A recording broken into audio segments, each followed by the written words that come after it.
Hello, everybody. Scott Golden with the Pro Wrestling Logic YouTube channel here, and it is here we are starting the Saturday night's main event slash the main event review series. 40 or 41 parts in all. We will be doing that episodically on a pretty concise basis. Hope to have these done within the next week or so, and then probably move on to some Coliseum video stuff or other things. So if there's something you want to hear reviews of, it can be on the High Spots Network, can be on the WWN network that covers Evolve. It can be on just about anywhere. It can be just about anywhere. Open to doing stuff. Really want to do old school stuff though, so that is a preference. But anyway, we move into Saturday night's main event, starting from the beginning, which is the May 11th edition of the program in 1985.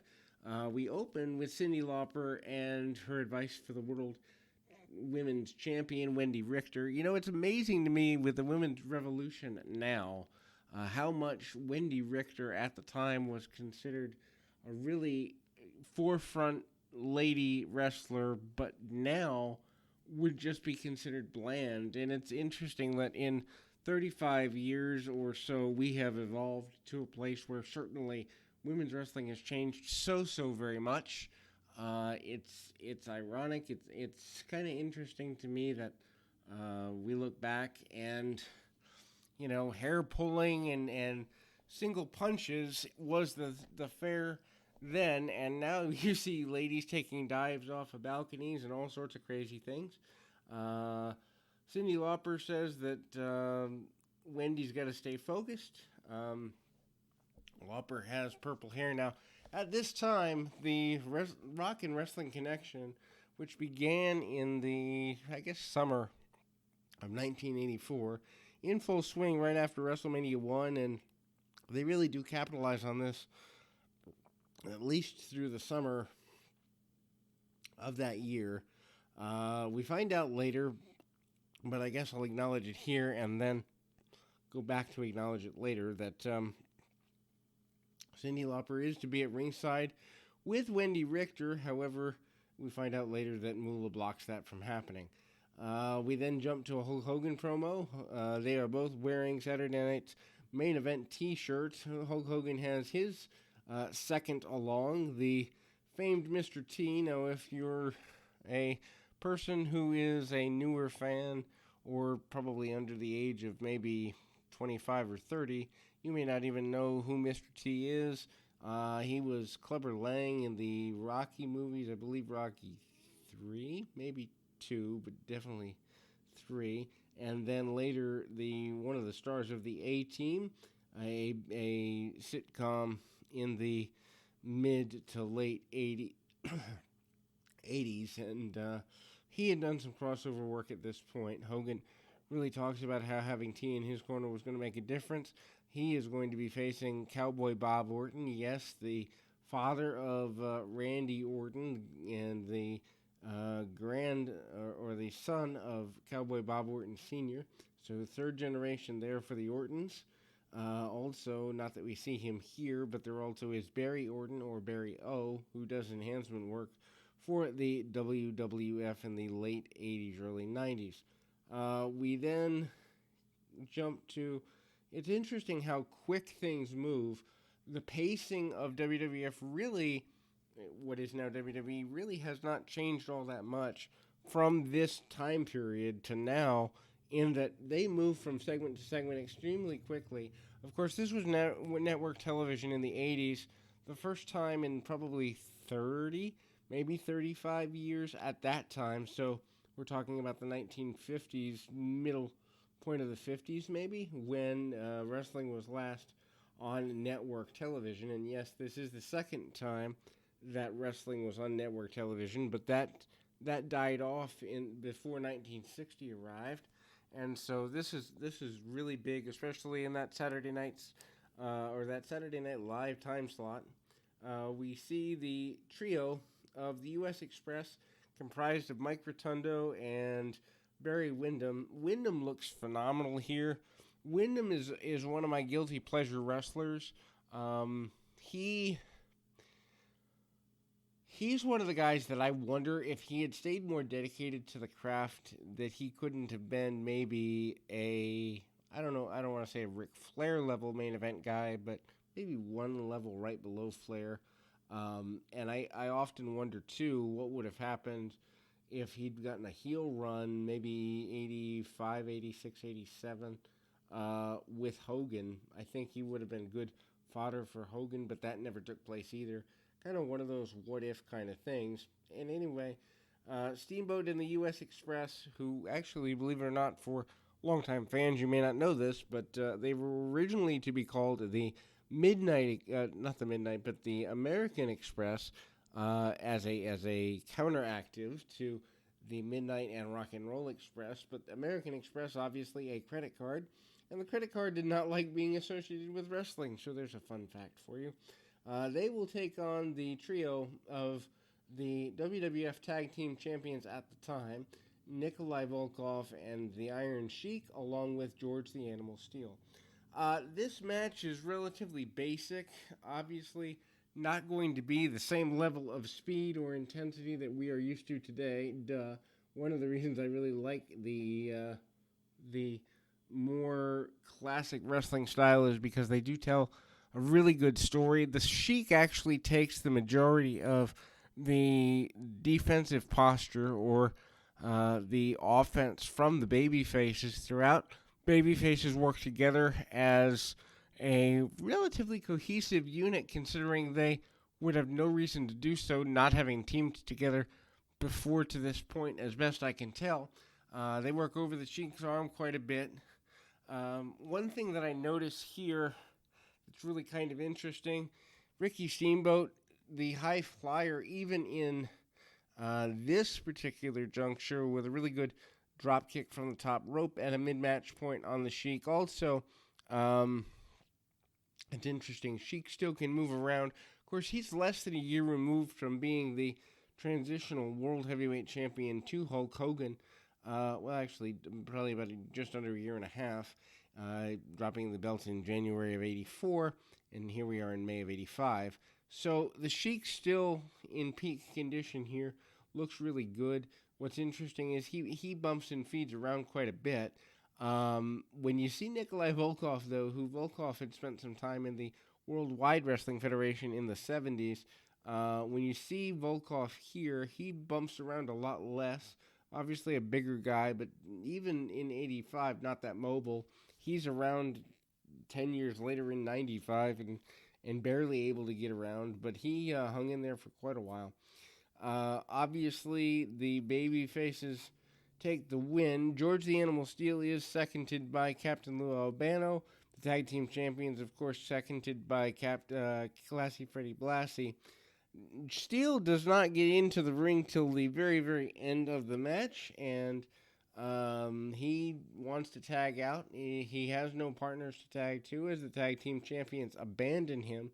This is played on television, both on Primetime Wrestling and the TNT program for several weeks afterwards, as the babyface run of George Steele, which runs from the I guess, spring of 1985 here in May, till he leaves in sometime in 88. This is jump-started by this Saturday night's main event segment. Steele punching at the Sheik and Volkov post-match after they jump him. Really, I mean, a very basic six-man tag team match. Nothing functionally or technically wrong with it. Worth watching for the George the Animal Steele babyface run. I think most fans who grew up in the late 80s, early 90s are familiar with Steele for his run with Elizabeth and Randy Savage in 86 and into 87, setting up the WrestleMania 3 interference with the Ricky Steamboat championship change. But if you really want to see where all that began, it begins here. Then we jump to what is a rare occurrence, and that is a Piper's Pit mid-ring. The guest of the evening is Paul Orndorff, Mr. Wonderful, the failed championship partner 6 weeks before at WrestleMania. You know, it's interesting that Angles always moved along about once every month to 2 months here in the WWF at the time, and that was considered appropriate. Now things are started, followed up on, and dropped all within that same time span a lot of times. So it's really interesting that episodic storytelling in 1985 is so much different than here in 2020. They go at it verbally. Piper tries to get Orndorff to sit down. That doesn't go very well. I laughed because Orndorff at a point calls Bob Orton Jr., who is the Bob Orton Jr., the bodyguard ace of Roddy Piper, calls him dunce and tells him to go stand in the corner at a point. This doesn't go over very well, but Orton does begrudgingly oblige. Meanwhile, Piper tries to get Orndorff to sit down. That doesn't go very well either. And, this leads to Piper calling him a loser, blaming him for the WrestleMania loss. They go at it for several minutes verbally, and Piper says that Orndorff is an embarrassment. What's ironic here is that it takes raising Orndorff's family into the conversation to raise his ire. At one point, Piper says he wants to walk away from the conversation, then takes a swing at Orndorff. They brawl around the ring. Mr. T actually comes in to help out Orndorff, cementing the babyface switch. Now, what I find interesting is this is May of 85, and by Survivor Series 87, so about a year and a half maybe a little over 2 years in time, Orndorff has turned face, turned back heel, had a run with Hogan, turned face again, and by early 88 is out of the company. So I know a lot of people are huge fans of Orndorff. While he was a pivotal part of this era, I never saw Orndorff as a guy who could have been world champion. I'd love for someone in the comments to make the argument. I'd love to as by the time I came along as a fan in '89 for first run, Orndorff had already gone. I think he was off running a bowling alley during the latter 80s, early 90s, if I remember correctly. Someone can cross-reference that. And didn't come back until Smoky Mountain in 92. Also, he had surgery on the atrophying arm, and if you notice, post the 87 run, Orndorff actually did have muscular atrophy in his, I believe it's left arm, where one bicep is actually smaller than the other. We then go back to a Hulk Hogan promo. Not sure why he is lucky enough to get two of these, but he does.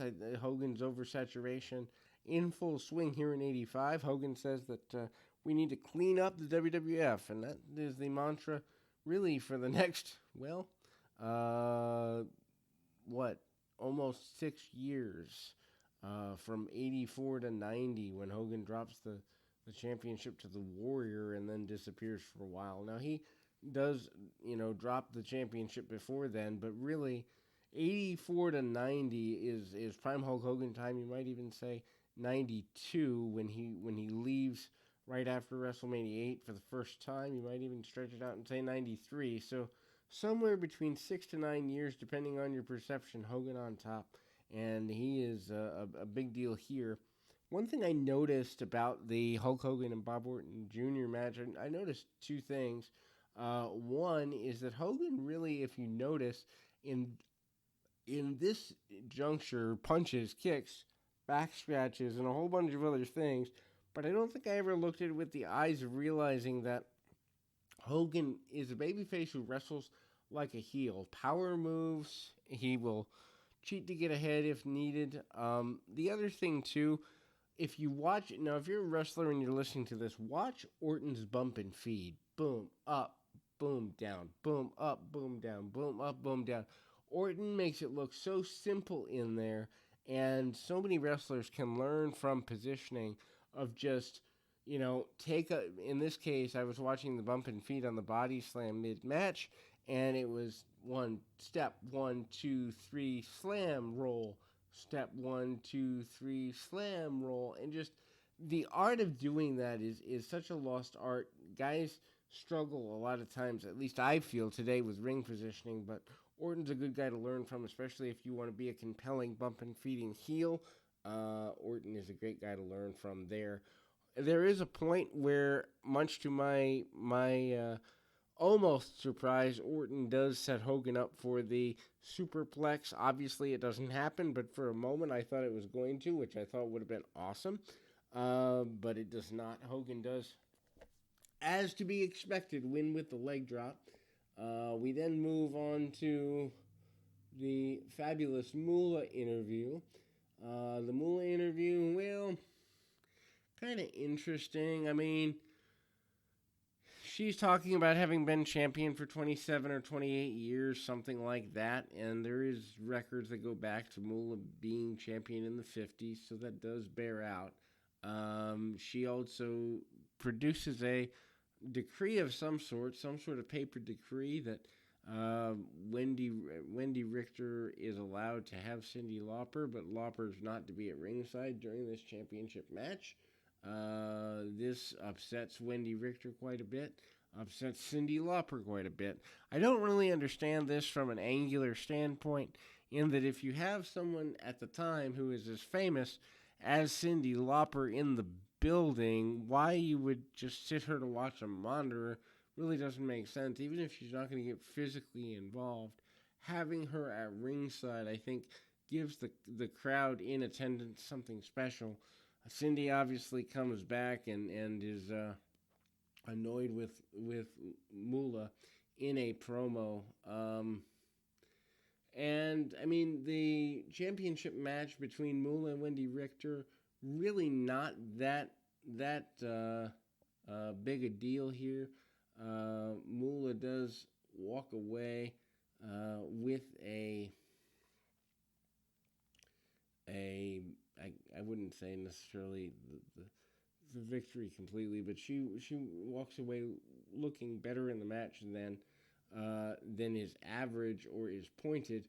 In any event, I mean, like I mentioned earlier in the open of the program, it should go without saying that, in fact, when you do look at it from the standpoint of women's wrestling today versus here, just how much the ladies have evolved in the past 30, 35 years. It is historic. It is huge. It is just almost unbelievable at that level and at that point, to that point. And we move forward. Obviously, the dominance by Moolah as the majority of the match sees Wendy Richter selling.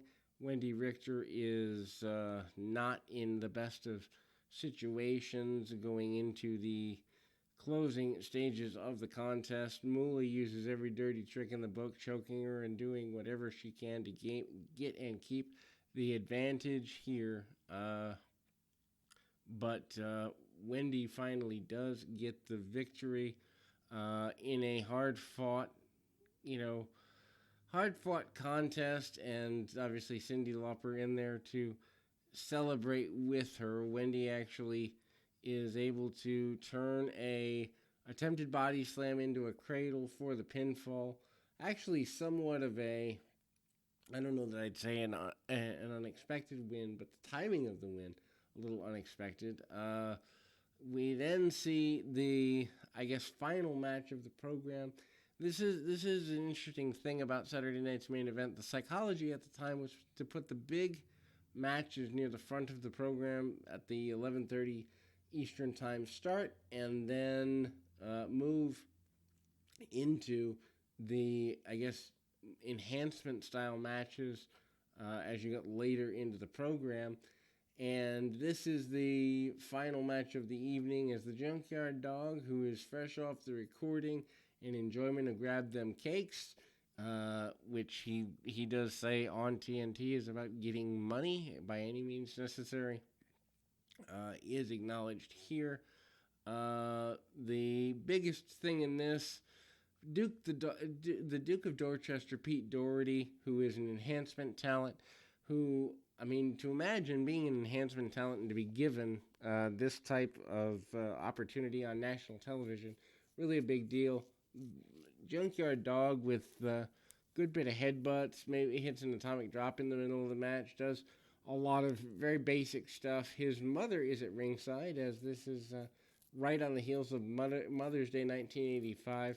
He hits the big thump power slam, which I don't know why he's always had the word thump across his tights, but they do call it a thump power slam, so maybe it's an acknowledgement of that. But I actually have to go back and watch The Dog in Mid-South. I never, like I said, coming in late in 89, not really knowledgeable about The Dog's best days, but he is certainly jacked up here in 1985 and gets a good victory for himself. Then we go in the, I guess, final segment before the show closed, which I never understood either. They, in Saturday Night's Main Event, they did this really weird thing where they would go to the end of the program, and then literally they'd throw to commercial and bring it back for Jesse and Vince usually, or Jesse and Bobby upon occasion, to close the program. This time the program close is about, now get this, a Mother's Day celebration thrown by Cyndi Lauper. All of the baby faces and heels are mingling here. Everybody kind of celebrating each other's mother. Moolah explains and exclaims about not being invited herself. She causes some mischief. She ends up,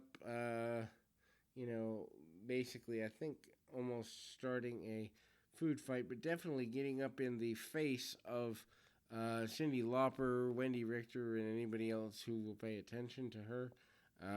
Obviously, they are not done with this feud by a long shot. And that is the close of our first Saturday Night's Main Event. Overall, I mean, really, it's if you want to see match-wise, it's the Hogan match being the big thing, and the George Steele turn. Other than that, the rest of the show is remarkably skippable, but nonetheless historic for those two purposes. And until next time, I remind you, keep your feet on the ground, your mind in the moment, and don't be like Gene Okerlund going into the cake. That's an unpleasant experience. But in any way, keep your feet on the ground, your mind in the moment. Until next time, everybody.